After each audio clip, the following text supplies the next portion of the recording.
প্রথমত যদি 2015 পরে ইনফ্লেশন প্রায় 93-94%, তার মানে প্রথম 2015-তে যে স্ট্যান্ডার্ড অফ লিভিং ছিল সেই স্ট্যান্ডার্ড অফ লিভিংয়ের কস্ট বেড়ে গেছে প্রায় শতভাগ।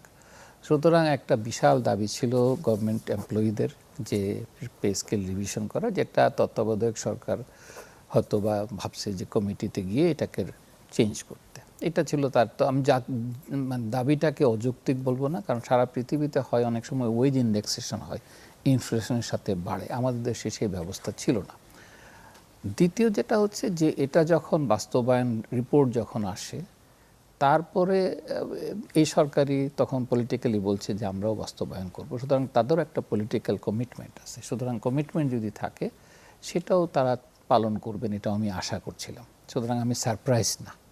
এখন আপনি যেটা বলছেন সরকারের সক্ষমতার ভেতরে আছে কিনা, একটা নাম্বার দিলে বুঝতে পারবেন। আমাদের টোটাল স্যালারি এক্সপেন্ডিচার হচ্ছে আমাদের 9,38,000 কোটি টাকা বাজেট, স্যালারি এক্সপেন্ডিচার হচ্ছে 1,31,000 কোটি টাকা।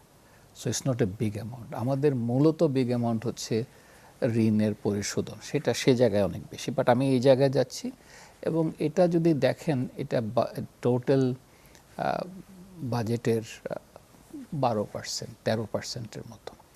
এটা হচ্ছে প্রথম নাম্বার। আমি যদি বলি শ্রীলঙ্কাতে এটা কত, তাদের বাজেটের 25%, যদি পাকিস্তানের 40%।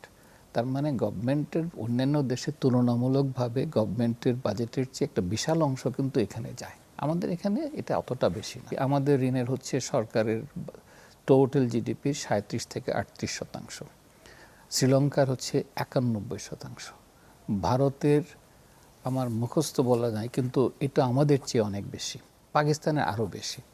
সুতরাং সব যদি হিসাব করেন এই অঞ্চলে যতগুলো ইকোনমি আছে সবগুলোর চেয়ে কিন্তু আমাদের ঋণের পরিমাণ জিডিপির তুলনায় কম।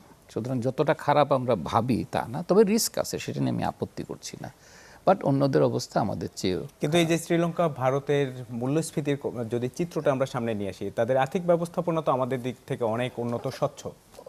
ওইভাবে বলাটা ঠিক হবে না। আর্থিক ব্যবস্থাপনার স্বচ্ছতা আছে, সেটা সব জায়গায় সমান তা না। আমি শিওর পাকিস্তানকে ধরলে অনেক জায়গায় দেখা যাবে স্বচ্ছতা পাওয়া যাবে না। বাট আমি যেটা বুঝতে পারি সেটা হচ্ছে যে আমরা এখন যেমন বলছিলেন যেটা বেতন কাঠামোতে পরিবর্তন করলে 55,000 কোটি টাকা গভর্নমেন্ট আশা করছে, তাতেও খুব বেশি বাড়বে না, 6%-এর মতো বাড়বে। তার মানে আমরা এটা একটু বাড়বে। এর ফলে ইকোনমিতে যেটা ইম্পর্টেন্ট সেটা হচ্ছে, আমি যে জায়গাতে মনে করি খুব ইম্পর্টেন্ট বোঝার জন্য আমাদের দেশে, সেটা হচ্ছে একটা সরকারি কর্মচারী যারা নিচের দিকে চাকরি গ্রেড 20-এ যারা আছে, সে 8,250 টাকা বেতনে মাস চালাবে কিভাবে? মানে সে তো খেতেও পারবে না, যদি তার টোটাল বেতনও ধরি তার ফ্যামিলিকে খাওয়াতে পারবে না।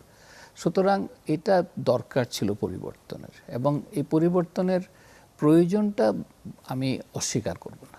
সরকারের সক্ষমতা আছে কি না, আমি বলবো সরকার যদি তার অপচয় কমিয়ে ফেলে, দুর্নীতি কমিয়ে ফেলে, এটা কোনো বিষয় না।